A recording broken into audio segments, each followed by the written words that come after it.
नमस्कार देवियों और सज्जनों, व्यालोकवाणी में आप सभी का एक बार फिर से स्वागत है। हमारे साथ हैं आचार्य आनंद कुमार।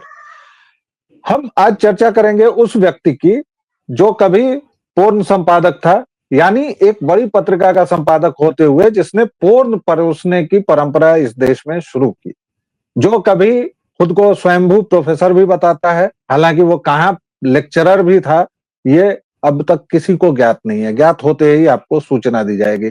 हाँ, माखनलाल चतुर्वेदी विश्वविद्यालय में उसने कुछ दिनों तक पत्रकारिता के नाम पर कुछ कुछ पढ़ाया बढ़ाया था। उसने कुछ किताबें भी लिखी हैं, मीडिया का अंडरवर्ल्ड। उसने शरद यादव के चरण चुंबन भी किए थे। और जब शरद यादव के की प्रस्तावना वाली उसकी किताब आई थी, तो मुझे याद है कि उसने अपना फॉन्ट 8 का रखा था और शरद यादव का फॉन्ट 142 का रखा था। ये सब जानकारी मैं इसलिए दे रहा हूं कि उस व्यक्ति के चरित्र को, उसकी कुंठा को, उसकी नीचता को आप समझ सकें। अभी उसने खुद अपने एक घृणित कारनामे का खुलासा किया है। उसने कहा है कि फातिमा शेख नाम की कोई व्यक्ति नहीं थी, ये उसकी निर्मित थी, या उसके शब्द हैं। आप अगर उसके ट्विटर हैंडल पर जाएंगे तो ये बाकायदा लिखा हुआ मिल जाएगा। उसने कहा कि ये मेरी निर्मित थी और मैं इसके लिए आपसे माफी मांगता हूं।